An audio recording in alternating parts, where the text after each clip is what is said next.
Walang mali na maghangad tayo ng maginhawang buhay. Ngunit ang paraan kung paano natin maaabot ang ganitong buhay ang magiging basihan kung mabuti o masama tayong tao. Magandang araw po sa inyo, Sir Blair. Maging sa mga masugid mong tagapakinig at taga-subaybay sa inyong mga YouTube channel na The Voice Addict at mga kwento ni Apong Isaac. Napakarami po ng sumusuporta sa inyo. Kaya naisip ko po na magbahagi na rin ng sarili kong kwento tungkol sa aswang. Itago niyo na lamang po ako sa pangalan na Edison. At ito ang aking kwento. Lumaki ako na walang mga magulang at ang tanging nag-aalaga sa akin ay si Lolo Abel. Bata pa lang ako ay mulat na po ako sa mga kwentong aswang dahil sa aking lolo. Ayon kasi sa kanya, nung binata pa siya, hanggang sa makapag-asawa siya, ay isa siyang manunugis sa lugar kung saan siya isinilang. Marami siyang kwento tungkol sa mga naging pakikipaglaban niya sa mga aswang.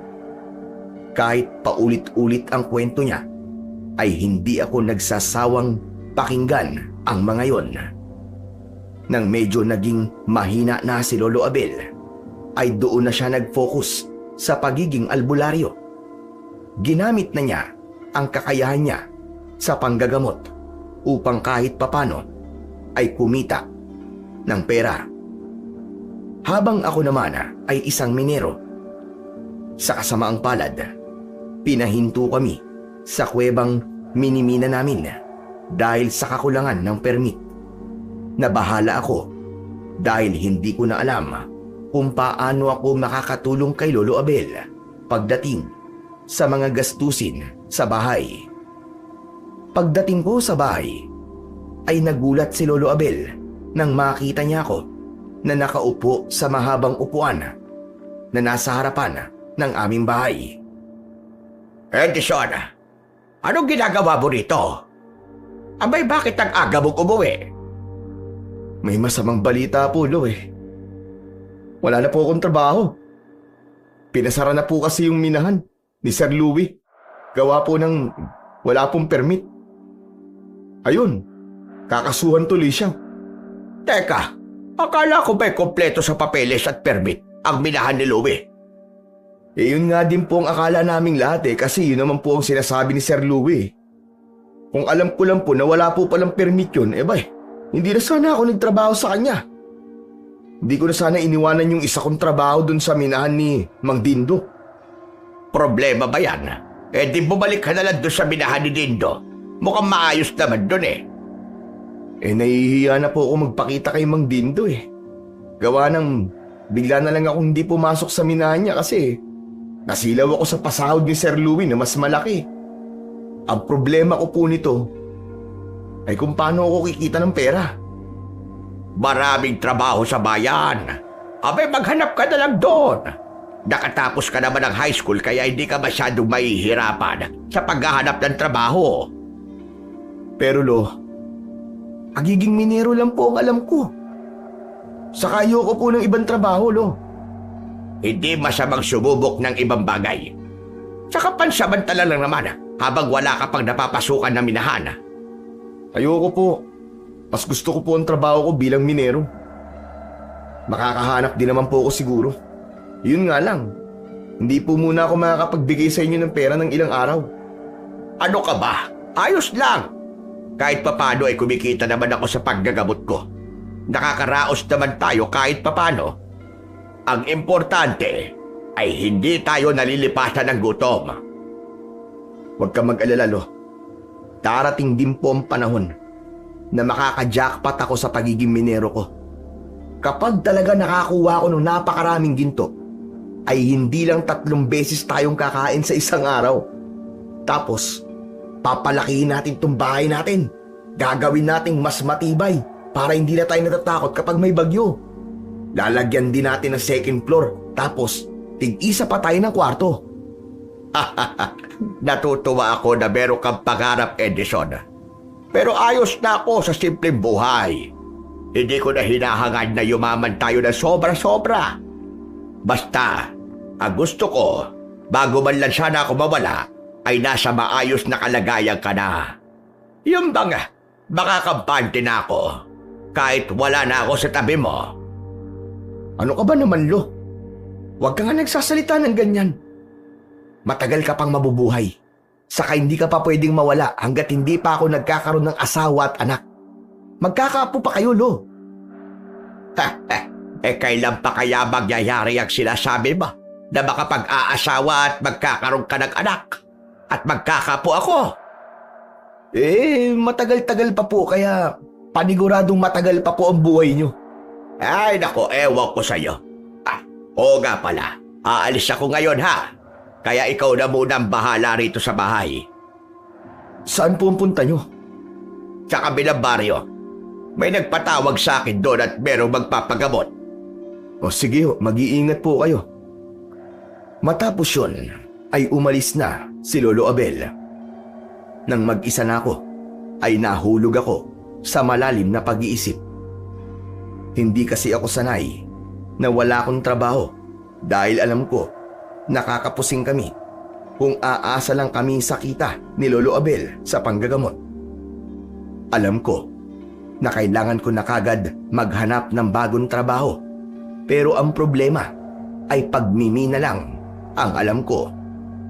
Habang nag-iisip ay nakita ko ang matalik kong kaibigan na si Jong na dumaan. May tulak siyang kariton na may mga lamang kalakal, gaya ng bakal, bote at plastik. Nang nakita ko ni Jong ay lumapit siya sa akin. Uy! Sarap naman ang buhay mo, tol! Paupo-upo ka na lang, ah! Anong masarap ang buhay? Namumroblema nga ako eh. O bakit? Ano ba problema mo? Tsaka, wala ka bang pasok ngayon sa binahan? Yun na nga ang problema ko. Pinatigil na ng mga pulis yung minahan ni Sir Louie kasi wala daw permit. Lahat tuloy kami na nagtatrabaho dun na wala ng trabaho. Nakaw! Problema nga yan, tol. Hindi ba? Hindi ka na makakabalik kay Mang Dindo kasi bigla ka na lang di pumasok sa minahan niya. Kasi mas pinili mo na magtrabaho kay Sir Louie kasi nga mas malaki ang sahod dun. Kaya nga nahihiya na ako magpakita kay Mang Dindo eh. Saka panigurado na dahil sa ginawa ko, ay hindi niya na ako tatanggapin. Pero tol, bakit di mo subukan? Malay mo, tanggapin ka ulit niya. Wag na. Kapal naman ang mukha ko kapag ginawa ko pa yun. Tol, wala ka bang ibang alam na minahan na pwede kong pasukan? Wala eh. Bira naman kasi ang minahan dito sa atin eh. Pero alam mo, mas mabuti pa na magtrabaho ka na lang nang ikaw lang. Yung bang maghanap ka ng mga ginto. Ang dami kayang kuweba dito sa atin. Kung gusto mo, samahan pa kita eh. Hindi ba sabi-sabi eh, maraming ginto doon sa kuweba na nasa gubat? Anong kuweba sa gubat, tol? Yung bang napapagitnaan ng 2 puno ng balete? Teka, hindi ba ang sabi-sabi ng mga tao rito eh? May nagbabantay daw na maligno sa kuwebang yon? Baka pag pumasok tayo ron, magalit yung mga maligno tapos kung ano pang gawin sa atin. Mamaya palakihin pa yung ano mo nun eh. Tos, parang di naman totoo yun eh. At sabi sa akin ng nanay ko, gawa-gawa lang daw ang kwentong yon ng mga nakaupo sa gobyerno dito sa lugar natin. Para takutin ang mga tao. Para walang magtangkang kumuha ng mga ginto sa kuwebang yun.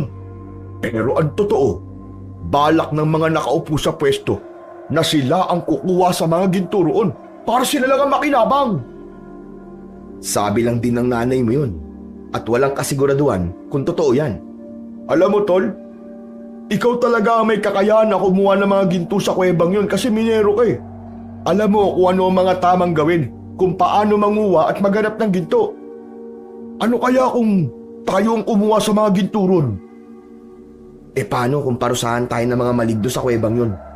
Ikaw naman masyado ka matatakotin eh.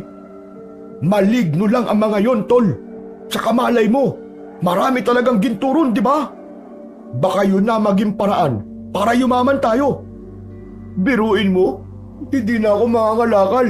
Tapos ikaw naman, hindi mo na kailangan pang maging minero. Hindi na tayo mahihirapan, tol. Ewan ko sa'yo. Ang mabuti pa umalis ka na at mangalakal ka na lang. Tol seryoso ko. Pag-isipan mo ang sinabi ko sa'yo ha. Kapag nagbago ang isip mo, sabihan mo lang ako. Nang umalis na si Jong, ay inisip ko ang mga sinabi niya. Matagal na kasing may kwentong umiikot sa baryo namin tungkol sa mga ginto sa kuwebang yon. At halos lahat kami ay alam na may mga nakatirang maligno sa kuwebang yon. At ang sabi ay sila ang nagbabantay sa mga ginto. Kaya walang nangangahas na pasukin ang kuwebang yon dahil takot sila na baka kung ano ang gawin sa kanila ng mga maligno. Bago magtanghali ay dumating na si Lolo Abel. Napansin ko ang lungkot sa kanyang muka. May dala siyang 1 kilong bigas at 1 plastik ng ulam na sa tingin ko ay ginisang gulay. Edison, isaing mo nga itong bigas na to. Kalahati lang muna dahil yung kalahati para mamayang gabi naman. Maglugaw na lang tayo mamayang gabi. At wala na tayong pang-ulam. Ha? Bakit po? Hindi po ba meron kayong ginamot sa kabilang baryo? Hindi po ba niya kayo binayaran? Binayaran naman ako. Pero itong 1 kilo ng bigas at ulam ang ibinayad niya sa akin. Wala rin daw siyang pera eh. Naaawa naman ako kaya tinanggap ko na lang. Ganun po ba? Di mangutang na lang po tayo ng delata dun sa tindahan ni Aling Sonia para may ulam tayo mamayang gabi. Isa pa yan sa problema natin. Habang naglalakad ako pa uwi, abay tinawag ako ni Sonia. Akala ko kung anong sasabihin, yung pala sasabihin niya na kailangan na nating magbayad sa mga utang natin sa kanya. Nakakahiya nga kasi ang daming nakakarinig.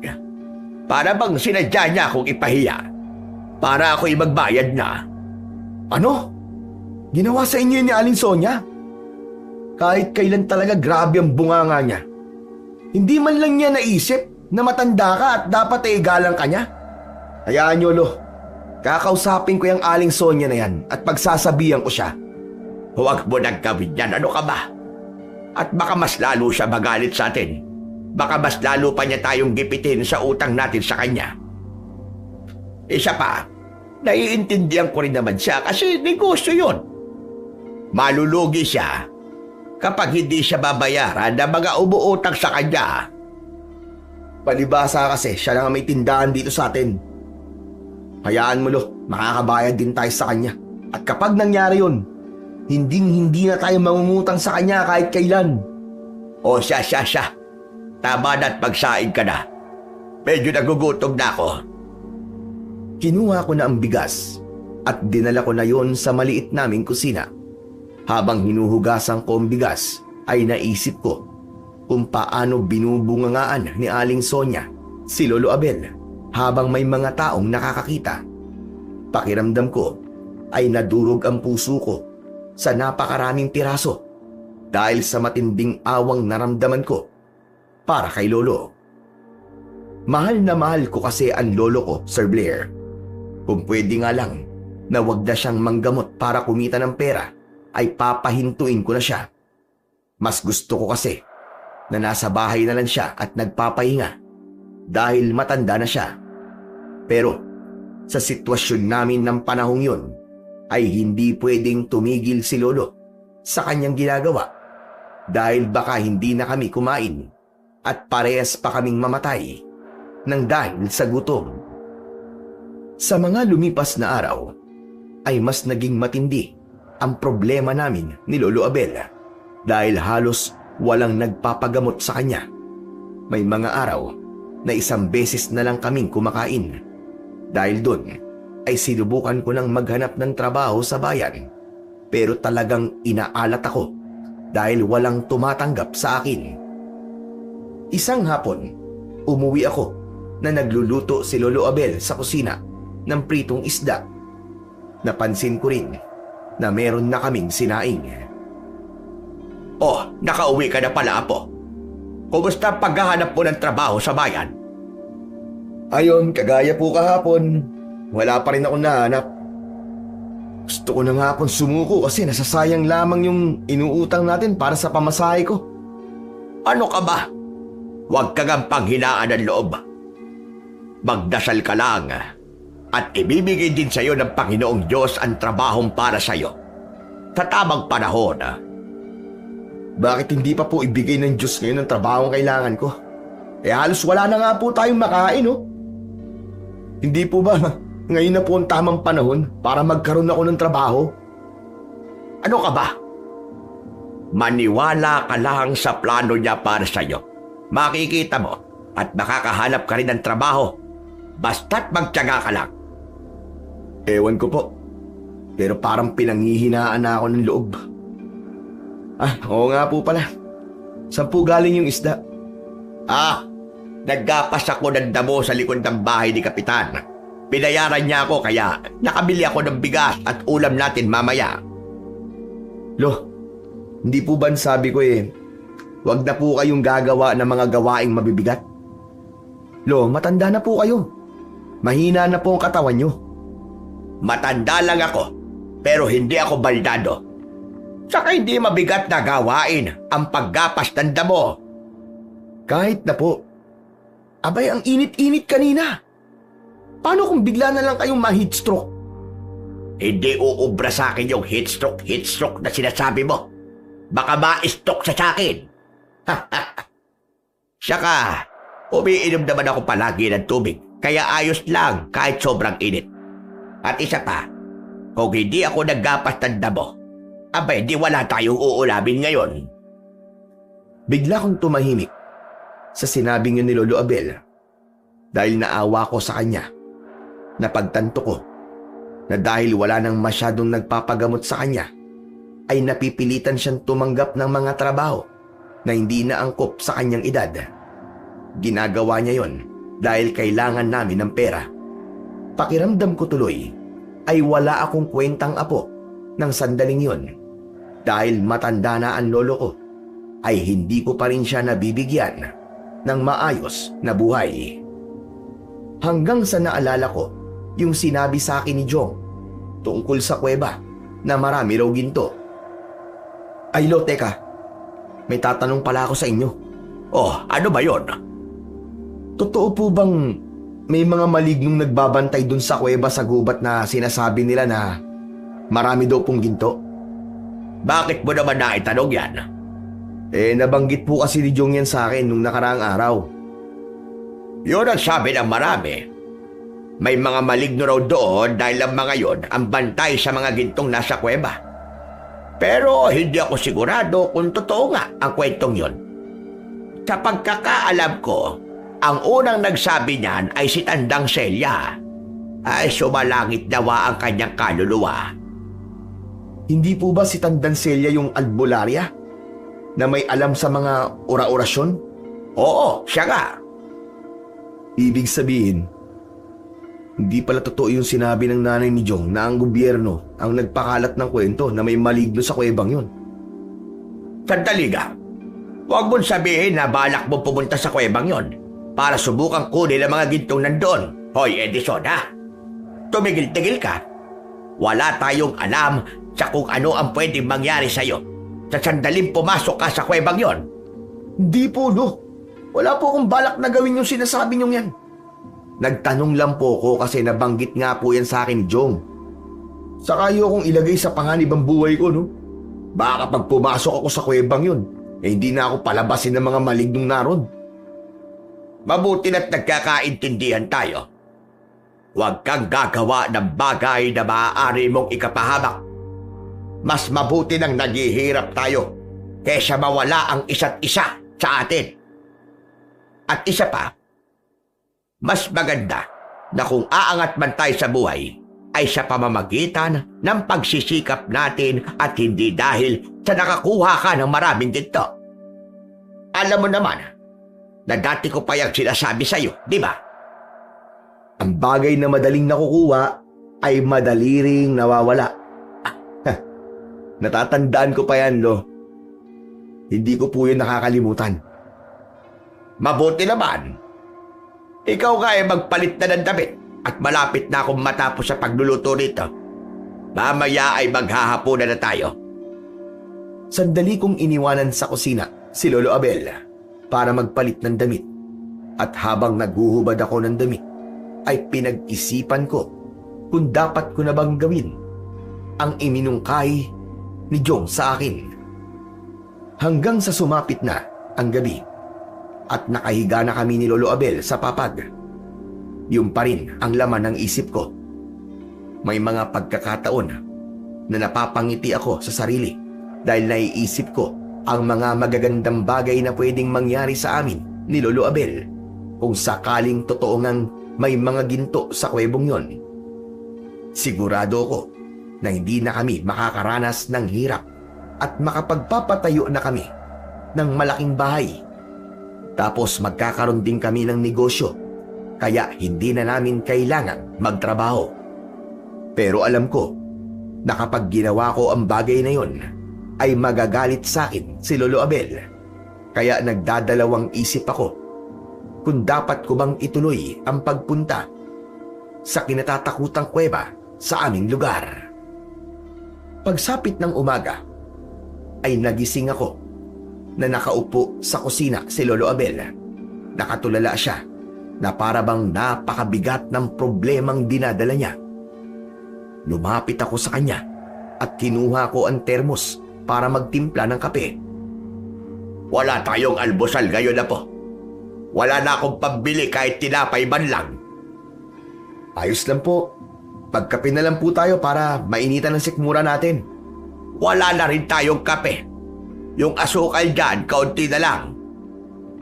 Kinuha ko ang lalagyan namin ng kape. Ang naroon na lang ay ang dumikit na kape sa gilid at ilalim ng garapon.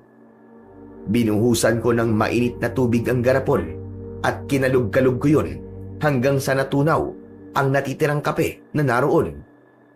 Ibinuhos ko yun sa isang baso at inilagay ko ang kaunting asukal.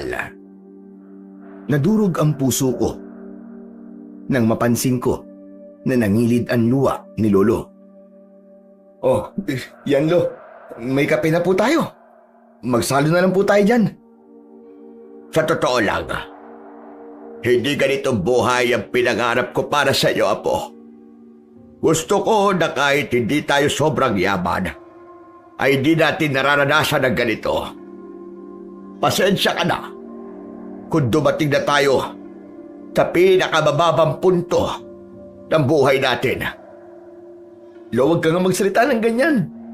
Hindi ba palagi mong sinasabi na may plano ang Diyos para sa atin at hindi habang buhay ay nasa ganito tayong sitwasyon? Saka, Lo, huwag mo pong pinipressure ang sarili mo. Hayaan mo ako na ako ang gumawa ng paraan para makaalis tayo sa sitwasyon natin ngayon. Mag-a-apply po ulit ako ng trabaho ngayon. Malay natin, may tumanggap na po sa akin, di ba? Pero wala na nga akong mautakan ng pamasahe mo. Paano ka pa makapupunta ngayon sa bayan para maghanap ng trabaho?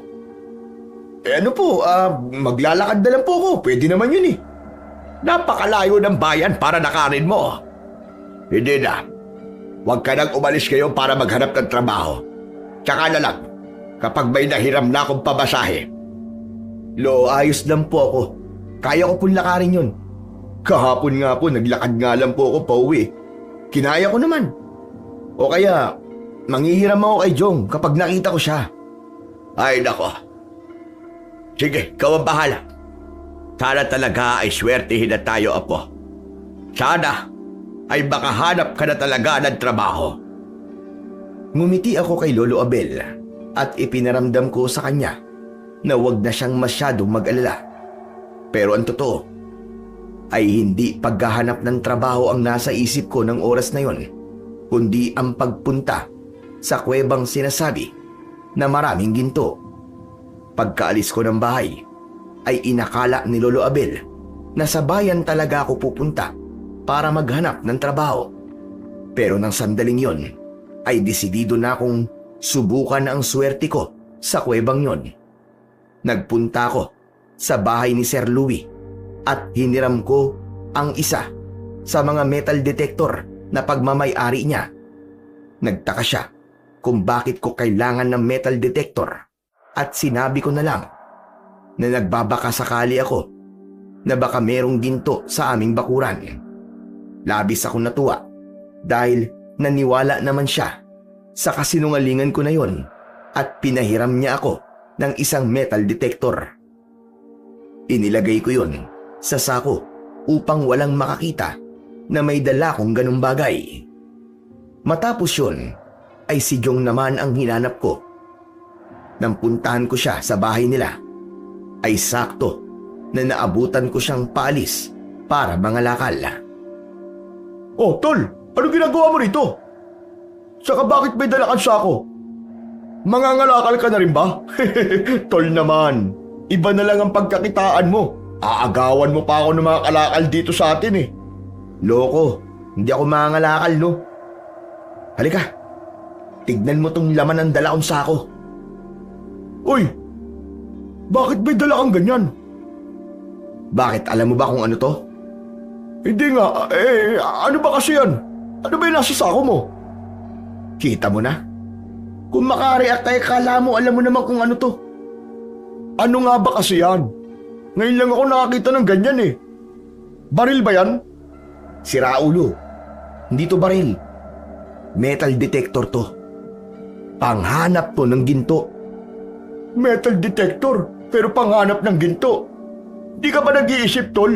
Hindi ba dapat gold detector? Kung ginto ang hahanapin mo, gamit-gamit din naman ang utak pag may time. Pambihira ka, oo. Alam mo, kung di lang ito masisira, iahambalos ko sa'yo to eh. Pwede rin panghanap ng ginto ang metal detector. Minero ko, kaya alam ko yun. Hindi ka muna magtanong bago ka magsalita. Malay ko ba? Di naman kasi ako minero kaya wala akong alam pagdating sa mga ganyang bagay. Saan mo ba gagamitin yan? Paulit-ulit? Maghanap nga ako ng ginto. Oo nga, ang ibig ko sabihin ay saan ka maghanap ng ginto? Huwag ka nga maingay at baka mamaya may makarinig pa sa'yo eh. Saan pa ba? Di dun sa kuwebang sinabi mo sa akin noong nakaraang araw. Ibig sabihin, pumapayag ka na sa sinabi ko sa'yo. Kukunin natin ang mga ginto dun sa kuweba sa gubat. Oo nga. Pero akala ko ba ayaw mong gawin yun kasi dahil sa mga maligno? Ang dami mo naman tanong. Pwede bang kumilos sa tayo ngayon? Kumuha ka na ng pala o kung anong pwedeng gamitin na panghukay para makaalis na tayo. O sige. Sandali lang. Hintayin mo ako rito ha. Yes! Sa wakas, yayaman na tayo! Nagmamadaling nagpunta si Jong sa likod ng bahay nila. Hindi nagtagala ay bumalik siya na may dalang pala at piko. Bukod doon ay ipinagmalaki pa niya na may dala rin siyang flashlight dahil baka madilim sa loob ng kuweba. Matapos yun ay magkasama na naming tinak ang daan papunta sa gubat. Nang nasa gubat na kami ay tahimik lang ako. Ang totoo ay bigla akong nagkaroon ng alinlangan kung dapat ko bang gawin yun, lalo na't wala akong ideya sa kung anong pwedeng mangyari sa amin ni Jong sa sandaling pumasok kami sa kuwebang kinatatakutan. Baka kasi totoo yung mga maligno at baka ikapahamak namin ang aming gagawin. Pero sa tuwing naiisip ko na nahihirapan na si Lolo Abel sa sitwasyon namin, ay nagkakaroon ako ng kakaibang lakas ng loob at pag-asa na sana ay maraming ang ginto sa kuwebang yon. Teka, matanong ko lang. Ano palang nagpabago ng isip mo, tol? Parang nung huling beses tayo nag-usap ayaw na ayaw mong gawin to eh. Naaawa na kasi talaga ako kay Lolo Abel, tol eh. Wala nang masyadong nagpapagamot sa kanya tapos wala pa akong nahahanap na trabaho hanggang ngayon. Minsan nga, tol, tumatanggap na siya ng mabibigat na trabaho para lang sa maliit na kita eh. Tol, matanda na siya. Kaya ang gusto ko ay yung nakakapagpahinga na si Lolo. Yung bang parelax-relax na lang siya. Kung ganun, naniniwala ka na Maraming ginto doon sa kuweba? Hindi ko alam. Pero sana, tol, hindi mauwi sa wala tong lakad natin. Ay, nako. Saka, bumingin ka rin sa paligid natin at baka may ibang taong nasa paligid natin, ha. Kapag may nakakita sa atin na pumunta sa kuwebang yun, baka isumbong pa tayo kay Kapitan. Alam mo namang ipinagbabawal ang pumunta ron, di ba? Mukhang safe naman tayo eh. Wala akong nakikitang ibang tao sa paligid eh. Patuloy lang kami ni Jong sa paglalakad hanggang sa natanaw na namin ang kuwebang napapagitnaan ng 2 puno ng balete. Kahit malayo pa kami ron, ay nakaramdam na ako ng kakaibang kilabot. Tumaas ang mga balahibo ko sa braso. Hindi nagtagal ay nasa harapan na kami ng bukana ng kuweba. Sandali akong huminto na para bang may kung anong puwersa ang pumipigil sa akin para pumasok doon. Nagtaka si Jong nang nakita niya na nakatayo lang ako. Ano pag ginagawa mo dyan? Tara na! Sandali lang. Bigla kasi akong kinabahan eh. Huwag mo't sabihin na hindi na natin tutuloy. Nandito na tayo, kaya wala na tong atrasan, tol. Hindi ko sinabing aatras ako. Sandali lang at nag-iipon pa ako ng lakas ng loob. Paulit-ulit akong huminga ng malalim. Iniisip ko na kailangan ko yung gawin dahil may posibilidad na ang bagay na yon ang mag-aahon sa amin ni Lolo Abel sa kahirapan. Maya-maya ay inaya ko na si Jong na pumasok sa kuweba. Sumalubong sa amin ang napakalamig na hangin na mas lalong nagdala ng kilabot sa akin. Nakakailang hakbang pa lamang kami ay kinailangan na ni Jong na buksan ang flashlight dahil medyo madilim doon. Sinimulan ko nang gamitin ang metal detector. Itinapat ko yun sa dinadaanan namin at sa dingding ng kuweba sa pag-asang may madedetect yung mga ginto. Pero lumipas ang halos kalahating oras ay walang nadetect na ginto ang metal detector at doon na ako medyo pinanghinaan ng loob. Sa tingin ko, hindi totoo na may maligno rito, tol. Kanina pa tayo nandito pero wala namang nangyayaring masama sa atin eh. Ibig sabihin, wala talagang maligno sa kuwebang to. Tama ka. At mukhang hindi lang maligno ang wala rito, kundi pati na rin ginto. Ano? Paano mo nasabi? Kanina ko pang ginagamit tong metal detector pero wala pa rin tong nadidetect na ginto. Kahit nga bakal lang, wala eh. Mukhang nagsasayang lang tayo ng oras at pagod sa ginagawa nating to, tol. Ang dali mo naman sumuko. Subok lang ng subok. Ang sabi mo maraming ginto rito, di ba? Kung totoong maraming ginto sa kuwebang to, sana kanina pa tayo nakahukay dito. Malaki tong kuweba. Kaya malay natin, nandun sa ibang parte ng kuweba ang mga ginto.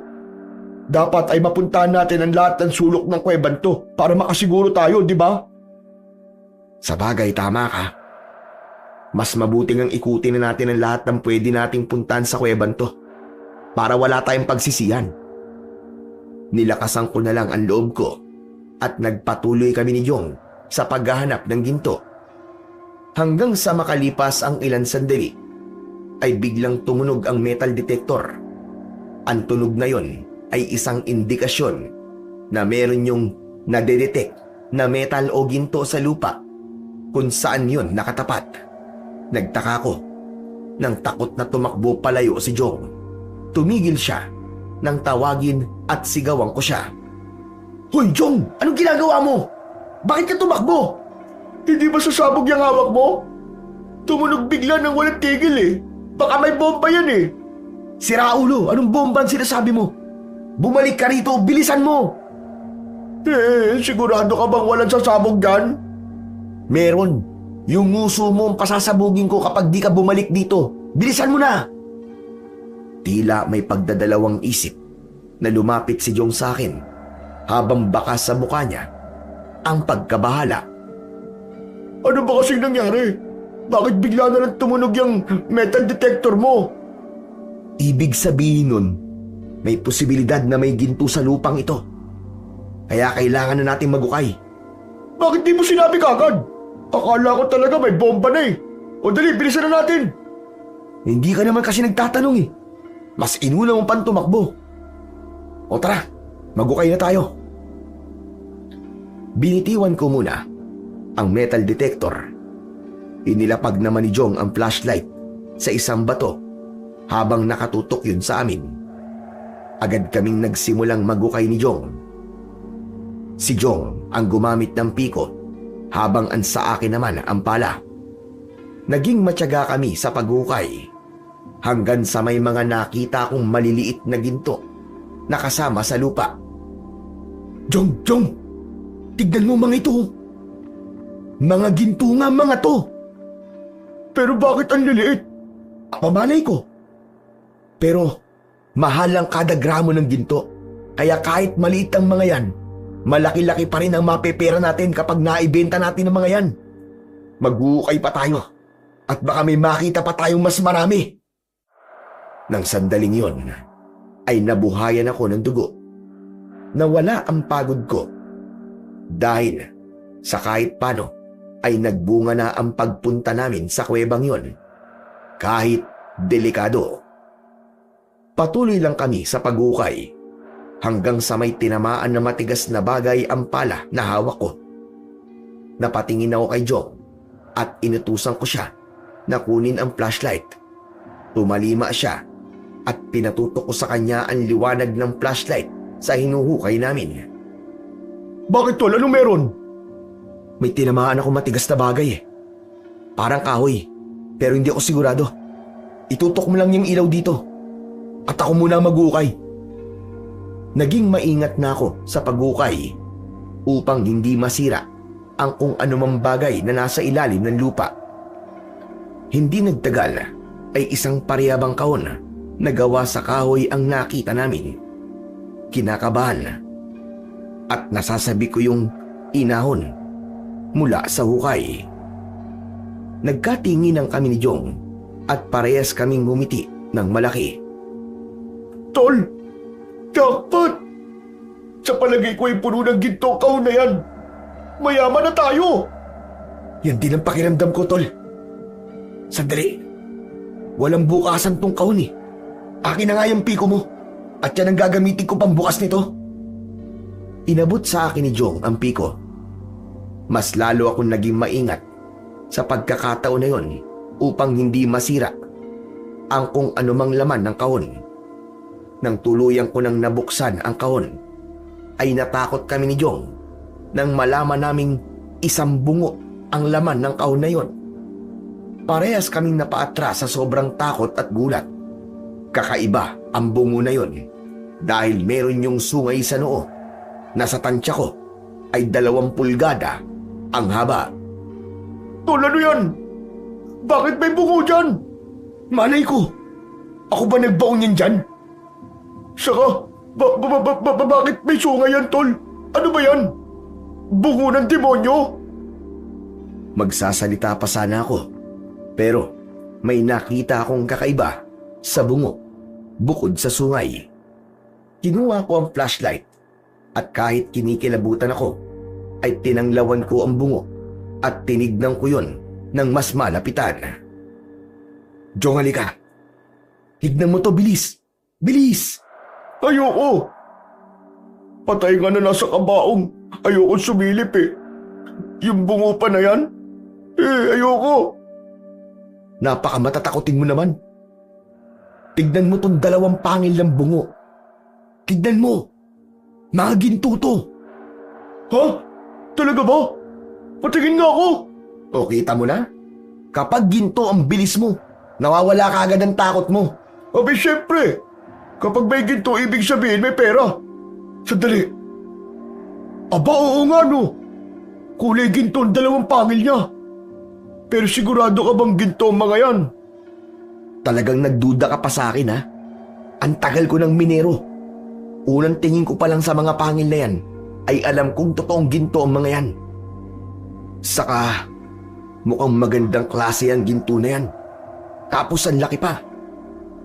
Ibig sabihin, ay maibibenta natin yan ng malaki. Ganun na nga, Jong. Pero kailangan kong alisin sa bungo yung mga pangil niya.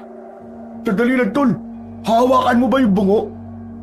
Alangan naman, natititigan ko lang. Paano ko maaalis yung gintong pangil kung di ko hahawakan?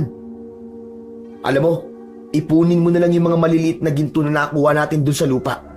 Ilagay mo sa isang lalagyan at ako na ang bahala rito. Agad na ginawa ni Jong ang inutos ko sa kanya.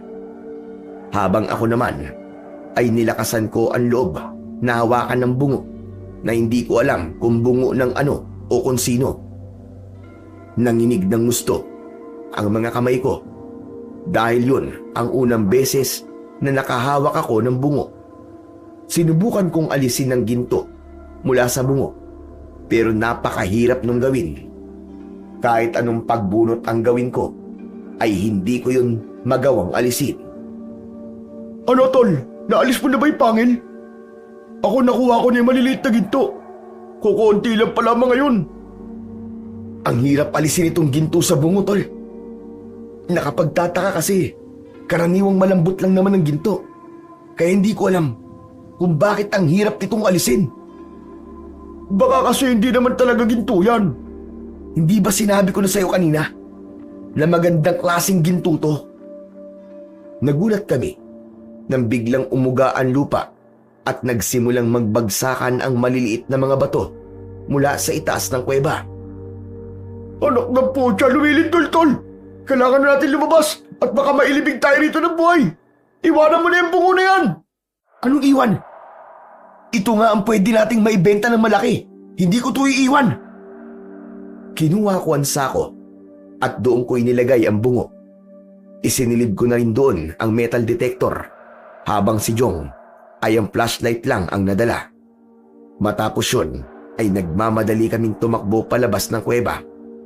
Panay ang dasal ko sa utak ko na sana ay buhay kaming makalabas. Palakas kasi ng palakas ang pag-uga ng lupa at hindi imposible na gumuho ang kuwebang yon at matabunan kami ng buhay. Nang nakita na namin ang liwanag sa bukana ng kuweba, ay mas lalo namin binilisan ng pagtakbo. Nang tuluyan na kaming lumabas, ay nagbagsakan ang mga bato sa harapan ng kuweba at natakpan ang bukana nun. Tila himala rin na biglang tumigil ang paglindol. Nangihina kaming napaupo ni Jong sa lupa habang habol ang aming paghinga. Thank you, Lord. Thank you. Akala ko mamamatay na ako kanina. Yung mga maliliit na ginto, nadala mo ba? Oo, andito sa bulsa ko. Inilabas ni Jong ang maliliit na ginto. Mula naman sa sako ay inilabas ko ang bungo at tinignan ko yun ng maigi. Pambira. Talagang dinala mo pala yan, ha? Siyempre, kailangan ko maalis muna yung gintong pangil nito. Ano kaya kung huwag na nating alisin yan? Ipagbenta na lang natin kasama yung bungo. Hindi pwede. Walang bibili nito kung nakakabit yung ginto sa bungo. Siyempre, iisipin nila na patay ito. Baka makulong pa tayo kasi iisipin nila na hinukay natin to sa sementeryo o sa libingan ito. Sabagay, tama ka. Mapapahamak nga tayo pag nagkataon. Tama ka. Pero ang problema, hindi ko talaga maalis itong mga gintong pangil eh. Mabuti pa siguro umuwi na tayo. Basta, walang pwedeng makaalam na pumasok tayo dun sa kuweba. Lalong-lalo na si Lolo Abel. Huwag mong ikikwento sa kanya tong ginawa natin ha. Mapapagalitan ako nun. Oo na. Pero Tol, ang maganda nito ay nalaman natin na wala talagang maligno sa kuwebang yan kasi nakalabas tayo ng buhay, di ba? Ano palang gagawin natin dito sa mga maliliit na ginto? Ibibenta natin yan kay Sir Louie. Alam ko bumibili pa siya ng mga ginto eh. Yung bungo na may gintong pangil. Ako na muna magtatago nito, Tol. Tatanggalin ko rin yung mga pangil sa bungo. Basta, Tol, ha? Kapag natanggal mo na, sabihan mo agad ako, ha? Walang konsehan, ha? Si Raulo, wala ka bang tiwala sa akin? Abay, bata pa lang tayo, magkaibigan na tayo ah. Saka, hindi ko sisirain ang pangalan ko sa'yo nang dahil lang sa pera at ginto. Mabuti lang sigurado. Siyempre, baka bigla kang mademonyo eh. Tapos malalaman ko na wala na pala kayo ni Lolo Abel sa bahay niyo kasi lumipat na kayo sa malayong lugar. Yung pala, naibenta mo na yung mga gintong pangil. Ang dami mo naman sinasabi. O eto, nangangako ko sa'yo. Nahati tayo sa kung magkano man ang mapagbebenta nito mga gintong pangil.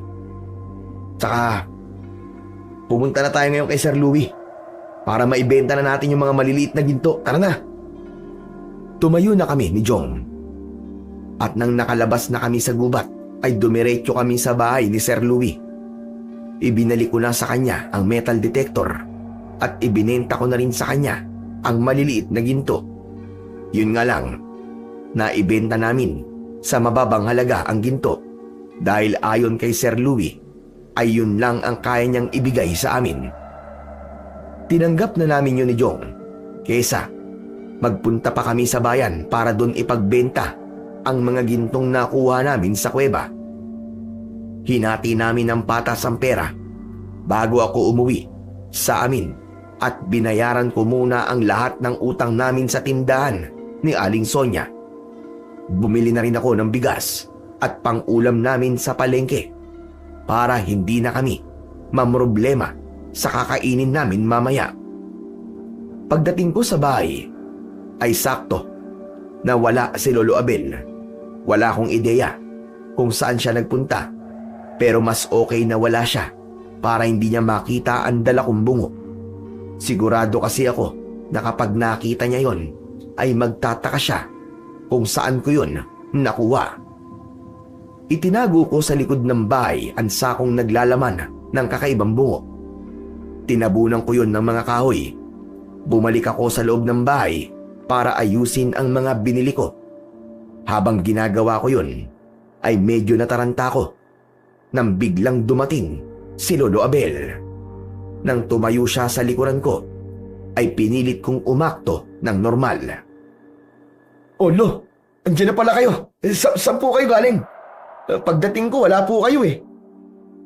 Pinatawag ako sa bahay ni Luisa at nilalagnat ng anak niyang bunso. Yung pala ay pinaglalaruan ng duwende.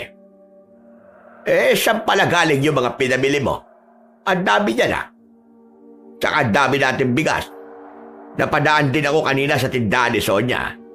Nagpasalamat siya dahil binayaran mo na raw ang lahat ng utang natin sa kanya.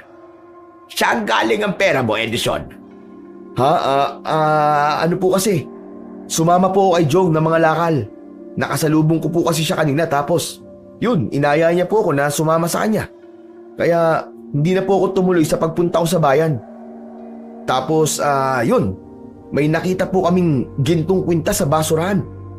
Hindi nga po kami makapaniwala na makakakita kami ng ganun eh. Tapos binenta po namin kay Sir Louie. Pinagatian po namin ni Jong yung pinagbentahan. Totoo ba yung sinasabi mo? Alam mo na ayoko sa lahat ay yung taong nagsisinungaling ah. Dalawa na kalan tayo magkasama. Ay di pa tayo magsasabi ng totoo sa isa't isa. Lo, nagsasabi po ako ng totoo. Saka, kailan po ba ako nagsinungaling lalo na sa inyo? Sabihin na natin naniniwala na ako sa'yo. Pero bakit hindi nyo binalik sa may-ari yung kwintas? Lolo naman, kanino naman po namin ibabalik? Sa tambakan lang po ng basura namin nakita yon. Wala po kaming ideya kung sino po nagtapon nun doon. Saka, biyaya na po yun. Kaya, hindi na po namin pinakawalan. Malay nyo, hulog po pala ng langit yun dahil alam ng Diyos na wala na tayong pera at wala na tayong makain. Siguraduhin mo lang na nagsasabi ka ng totoo, Edison. Dahil kapag nalaman ko na nagsisinungaling ka sa akin, ay talaga namang magagalit ako sa'yo. Hindi na kita kakausapin dahil iisipin ko na puros kasinungalingan na lamang ang lalabas dyan sa bunganga mo. Si Lolo naman nanakot pa talaga. Nagsasabi po ako ng totoo. Ang mabuti pa ay magpahinga na po muna kayo. Alam ko na napagod ka sa panggagamot. Walang imik na umupo si Lolo Abel sa may sala habang ako naman ay itinuloy ang aking ginagawa. Kahit papano ay nakahinga na ako ng maluwag dahil sa palagay ko ay napaniwala ko si Lolo sa kasinungalingan ko. Nakonsensya ako sa totoo lang dahil sa pagsisinungaling ko na yon. Inisip ko na lang na darating din ang panahon na kapag nalaman ni Lolo ang totoo ay maiintindihan niya ako, lalo na kung dahil sa ginawa kong pagpunta sa kuweba ay makakaahon kami sa kahirapan. Kinagabihan ay hinintay kong makatulog si Lolo Abel. Nang masiguro ko na maimbing na siyang natutulog, ay tahimik akong lumabas ng bahay na may dalang kutsilyo. Pumunta ko sa likod at kinuha ko ang bungo mula sa sako. Sinimulan ko nang alisin ang gintong pangil sa bungo gamit ang kutsilyo. Sinubukan ko ring basagin ang bungo, pero kahit na anong saksak ko ron ng kutsilyo ay hindi man lang yun nagkakaroon ng kahit kaunting gasgas. Hanggang sa naisip ko na hindi dapat ako magmadali. Marahan kong itinusok sa pinagbabaunan ng gintong pangil ang dulo ng kutsilyo at pinilit ko yung ibaon. At sa kasamaang palad ay dumulas ang kutsilyo at nahiwa nun ang aking hintuturo. Aray! Anak naman ng tokwa, oo! Aray! Ang sakit! Talagang pinapahirapan mo ako, ha? Sa gabing yon, ay bigo akong makuha ang mga gintong pangil mula sa bungo. Ibinalik ko na yon mula sa pinagtataguan ko at nilinisan ko ang sugat ko sa aking daliri. Kumuha ako ng lumang damit at ginamit ko yon na pangbenda. Bumalik na ako sa pagkakahiga at bago ako matulog ay inisip ko kung paano ko ba makukuha yung mga gintong pangil mula sa bungo. Pagsapit ng umaga ay nagising ako na may nakahain ng almusal. Masaya ako dahil nakapagluto na ulit si Lolo Abel. Dahil sa mga dilata at itlog na binili ko, meron dong corned beef, pritong itlog at mainit na kanin. Nang dumulog na kami ni Lolo sa pagkainan, ay agad kaming nagsimulang kumain. Ang tagal na pala nating hindi nakakapag-almusal ng ganito. Nung mga nakaraang araw, ay puro kape na lang tayo. Kaya nga po nakakamiss din po mag-almusal ng ganito. Hayaan niyo po, Lo. May pera pa po ako na natira dun sa pinagbentahan namin ng ginto ni Jong. Siguro ay aabot pa yun sa atin ng mga kahit 1 linggo. Tipirin mo yung pera mo at gamitin mo sa paghahanap mo ng trabaho. Hindi ka na dapat umasa na makakabalik ka pa sa pagiging minero dahil si Dindo na lang ang may minahan dito. Ang sabi mo nga, hindi ka na pwedeng bumalik kay Dindo, di ba? Dahil umalis ka sa kanya nang walang maayos na paalam. Gagawin ko po yung sinabi niyo, Lo. Pero magpapahinga po muna siguro ako ng mga ilang araw bago ulit ako maghanap ng trabaho. Sandali. Ano yan? Paano yung daliri mo? Bakit nakabalot yan ng tela? Ito po ba? Nahiwa po ng kutsilyo kagabi. Kagabi? Bago ka humiga, hindi ko naman yan nakita. Paano nahiwa ka ng kutsilyo? Hindi po ba nauna kayo matulog sa akin? Habang tulog po kayo, ay nakita ko na may kutsilyo sa lababo na hindi pa nahuhugasan. Ayun, habang hinuhugasan ko po, doon ako nahiwa. Aba, ako ang naghugas ng mga pinagkainan natin kagabi. Wala akong natatandaan na may naiwan akong kutsilyo. Matanda na po talaga kayo, Lo. Nagiging makakalimutin na kayo. Meron po talagang kutsilyo sa lababo kagabi. Mukha kang nagiging makakalimutin na ako, pero kumusta ka? Ang mabuti pa pagkatapos natin kumain ay gagamutin ko yung sugat mo. Huwag na po, mababaw lang naman to. Gagaling din po to kagad. Sigurado ka ba? Opo, wag na po kayo mag-alala. Matapos yun, ay itinuon na namin ang aming atensyon sa pagkain. Sakto na pagkatapos naming mag-almusal, ay merong lalaking dumating at sinabi kay Lolo na gusto nitong ipagamot kay Lolo ang asawa nitong ilang araw nang nilalagnat. Bago umalis si Lolo, ay nagbilin siya sa akin na ako muna ang bahalang maghugas ng mga pinagkainan at pinagwawalis niya rin ako sa paligid ng aming bahay. Pagkaalis ni Lolo Abel, ay agad kong ginawa ang mga inutos niya. Pagkatapos kong hugasan ang mga pinagkainan at magwalis sa paligid, ay kumuha ako ng martilyo at pako. Dumiretso ko sa likod ng bahay at gamit ang mga yon ay sinubukan kong muling alisin ang mga gintong pangil mula sa bungo. Seryoso ko sa aking ginagawa nang biglang dumating si Jong at nagulat ako nang malakas niyang tawagin ang pangalan ko. Dumulas ang martilyo. Imbis na sa ulo ng pako, ay sa daliri ko yon tumama. Aray ko! Aray, ang sakit! Ano ba kasi yun, Jong? Nakakagulat ka naman eh. Kung tawagin mo ako para akong bingi. Nilakasan ko talaga kasi baka di mo ako marinig eh. Ang lakas kasi ng pagpukpok mo dyan sa pako eh. Ano? Natanggal mo na ba yung mga gintong pangil? Nakita mo na ngang hindi pa, di ba? Kung natanggal ko na, hindi sana hindi na ako nagpupukpok dito. Ang hina mo naman, tol. Para yan lang eh. Hindi yung pa magawa. Wow! Makapagsalita ka naman. Kagabi nga, ginamitan ko na to ng kutsilyo. Pero hindi ko pa rin matanggal. Parang matigas pa yata sa semento tong bungo na to. Alam mo, mali ka kasi ng ginagawa eh. Akin na yung martilyo. Panoorin mo ako ah. Tignan mo kung gaano ako kalakas. Kinuha ni Jong sa akin ang martilyo at malakas niyang pinukpok ang mismong bungo.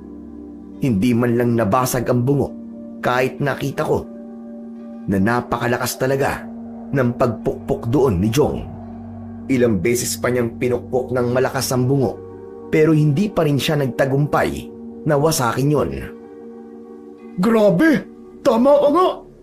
Sobrang tigas nga ng bungo na yan, parang bakal! O ano, akala ko ba malakas ka? O di ba hindi mo rin kaya? Eh paano natin makapakinabangan ng mga gintong nakakabit sa bungo na yan? Kung hindi natin matatanggal ang mga yan? Ewan ko. Basta mag-iisip pa rin tayo ng paraan. Dahil sa napagod na ako at napukpok pa ng martilyo ang daliri ko, ay nagdesisyon akong ihinto muna ang aking ginagawa. Muli kong itinago ang bungo sa sako at saka ko yun tinambakan ng mga kahoy. Pumwesto kami ni Jong ng upo sa harapan ng bahay para doon mag-usap. Teka, matanong lang kita. Ano palang ginawa mo ron sa perang napagbenta natin ng mga ginto? Eh ano pa ba, di binigay ko sa nanay ko. Tapos yung iba ay tinabi ko. Hindi ko binigay lahat kay nanay kasi paniguradong isusugal na naman niya yun eh. Bakit hanggang ngayon ba lulong pa rin sa sugal ng nanay mo? Oo naman, mas lumala pa nga eh. Kasi madalas kapag naibibenta ko na yung mga kalakal ko, kinukuha niya kagad yung pera ko. Tapos yun, diretso siya sa pasugalan. Pinababayaan ko na lang kasi alam kong inaaliw na lang niya ang sarili niya kasi hindi pa rin niya matanggap ang pagkamatay ni tatay. Kesa naman nasa bahay siya at iyak ng iyak, di ba? Bakit naman sa dami ng pwedeng paglibangan ng nanay mo sugal pa talaga? Eh wala ka naman panalo dyan eh. Sang araw papanalunin ka. Sa susunod matatalo ka naman.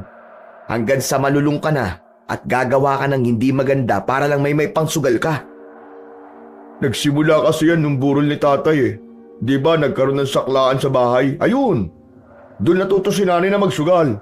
Pagkatapos ng libing ni tatay, tinuloy-tuloy na niya. Alam mo, hindi sa nakikialam ako pero makikialam na ako. Dapat kinakausap mo nanay mo. Huwag mong hintayin na malulung siya ng sobra sa pagsusugal. Mahirap nang itigil ang ganyan. Sa tingin mo ba hindi ko siya kinakausap ng tungkol dyan? Aba, ilang beses ko na kayang kinausap yun. Pero palaging nagdadrama na yun na nga lang daw ang libangan niya tapos pinagbabawalan ko pa raw siya. Magkaiba ang libangan kaysa sa bisyo. Pero sige, ikaw ang bahala. Nanay mo naman yun eh. Siguro naman titigil din yun sa pagsusugal kapag nagsawa na siya. Oo nga pala tol, maiba ako. narinig mo na ba yung usap-usapan ngayon dito sa baryo natin? Nako, Jong, kung chismis yan, hindi ako interesado. Hindi ko ugali na makialam sa buhay ng ibang tao. Ano ba palagay mo sa akin, chismoso? Hindi to chismis, tol. Tungkol to kay Aling Sonia. Oh, ano ba tungkol kay Aling Sonia? At sabi ni Aling Sonia ay may kumatok sa bahay nila ng hating gabi. Siyempre natakot daw siya, kaya hindi niya pinagbuksan. Wala nga raw tigil yung pagkatok pero hinayaan lang niya. Tumigil na daw yung pagkatok ay sumilip si Aling Sonia sa bintana. At alam mo ba kung ano nakita niya, tol? Hindi ko alam. Wala naman ako nung mangyari ang kinikwento mo eh. Ang nakita raw ni Aling Sonia ay taong may mapupulang mga mata at matutuli sa mga ngipin. Tapos parang kulay abo raw ang balat. Naglalaway pa raw na parang hayop na nagugutom. Hindi ba tumutugma sa aswang yung pagkakadescribe ni Aling Sonia sa nakita niya sa labas ng bahay niya? Baka naman gumagawa lang ng kwento si Aling Sonia. Para namang di mo yung kilala. Di ba ang gusto nun ay palaging nasa kanya ang atensyon ng mga tao? Eh paano, tol, kung nagsasabi siya ng totoo? Paano? Kung may aswang na nga rito sa atin. Hanggat hindi ako nakakita sa aswang na sinasabi ni Aling Sonia ay hindi ako maniniwala. Saka kung sakaling may aswang nga rito, hindi ko kailangan matakot kasi kasama ko sa bahay si Lolo Abel. Sa bagay, dati nga palang manunugis ang lolo mo. Hindi lang yun. May anting-anting pa si Lolo na ginagamit niya kapag nakikipaglaban siya sa mga aswang. At talagang iaasa mo kay Lolo Abel ang pakikipaglaban sa aswang, ha? Eh, tanda-tanda na nun eh.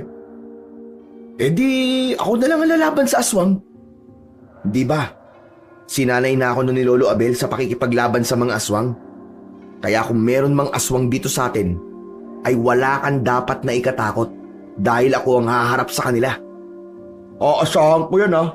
Baka yabang lang yan, ha? Baka tokis lang yan. Ay, oo nga pala. Kailangan ko nang umalis. Mangangalakal pa ako eh. Basta, kapag naalis mo na yung mga gintong pangil doon sa bungo, ay sabihan mo kagad ako. Makalipas ang ilang minuto, bago umalis si Jong, ay siyang pagdating naman ni Lolo Abel. Agad kong napansin ang pagkabahala sa mukha niya nang umupo siya sa tabi ko. Olo, bakit parang hindi po yata maipinta ang mukha niyo? May problema po ba?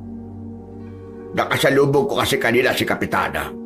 Ang sabi niya ay may 2 tao ang nagsabi sa kanya na may nakita silang aswang sa labas ng bahay nila. Sino raw po yung 2 tao na yun? Sina Cardo at saka yung matandang babae na nakatira sa dulo. Galing po dito si Jong kanina eh. Ang sabi po niya, pati raw po si Aling Sonia ay may nakita rin daw pong aswang sa labas ng bahay niya. Kumatok pa nga raw po eh. Kung ganon, totoo ngang may aswang dito sa lugar natin. Nababahala ako dahil tinatanong ako ni Kapitan kung kaya ko pa bang makipaglaban sa mga aswang. At sabi ko naman sa kanya, matanda na ako at mahina na ang aking katawan. Pero kung sakaling hindi na maging maganda ang sitwasyon, ay wala na akong magagawa kundi ang bumalik sa pagiging manunugis. Di na po kayo pwedeng makipaglaban, Lo. Masyado na po kayo matanda. Abay, baka yan pa po ang ikapahamak nyo eh. Kundi ako makikipaglaban, sino ang haharap sa mga aswang, Aber? May iba pa bang manunugis dito sa lugar na ito bukod sa akin? Di ba'y wala na? Lo, nakalimutan nyo na po ba na tinuruan nyo ako? Ako po ang lalaban sa mga aswang. Basta, Lo, sanayin nyo lang po ulit at hayaan mong gamitin ko po ang anting-anting mo. Sandaling tumahimik si Lolo Abel. Diretso siyang nakatingin sa akin na para bang inaalam niya kung nagsasabi ba ako ng totoo. Hanggang sa mahina siyang tumawa sabay iling. Nagbibiro ka lang, di ba? Alam kong wala kang interes na maging isang manunugis. Hindi ba't tinalikuran mo ang pagsasanay natin noon dahil mas pinili mo ang maging minero? Mali ka, Lo. Tumigil ako sa pagsasanay dati dahil nakita ko na kailangan ko ng magtrabaho dahil halos wala na tayong makain.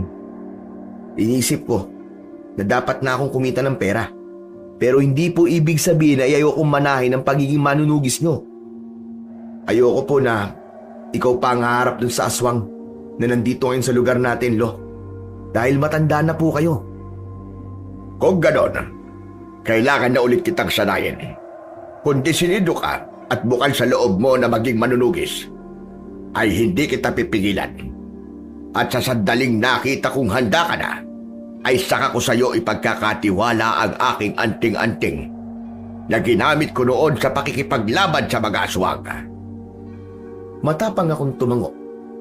Nang sandaling yun, ay walang ibang nasa isip ko kundi ang kaligtasan ni Lolo Abel at wala na akong pakialam sa ibang bagay. Kaya mas gugustuhin ko pang ako ang makipaglaban sa aswang kesa si Lolo ang gumawa nun. Sa araw ding yun, ay sinimulan na namin ni Lolo Abel ang pagsasanay niya sa akin sa pakikipaglaban sa aswang. Dahil itak lamang ang sandata na maaari kong gamitin na meron kami, ay ang paggamit nun ang pinagtuunan namin ng pansin. Itinuro sa akin ni Lolo Abel ang tamang paghawak sa itak at pag-atake gamit yun.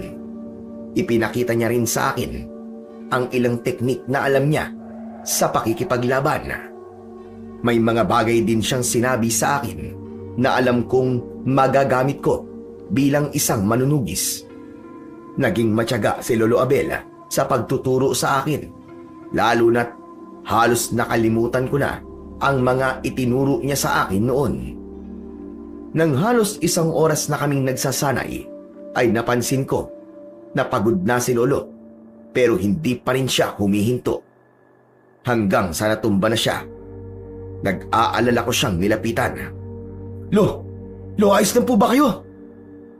Magpahinga na po muna tayo. At pagod na po kayo eh. Mabuti pa ka. Mamaya na natin ituloy itong ginagawa natin. Inalalayan ko si Lolo sa pagtayo at pumasok kami sa bahay. Kumuha ako ng tubig at pinainom ko muna siya. Maraming salamat. Ay nako, mabuti na lang talaga at ikaw na mismo nagsabi na ikaw nang makikipaglaban sa aswang. Dahil talagang hindi ko na kayang gawin ang bagay na yan. Pero maganda ang ipinakita mo, Edison. Mabilis kang matuto at nakukuha mo agad ang mga itinuturo ko.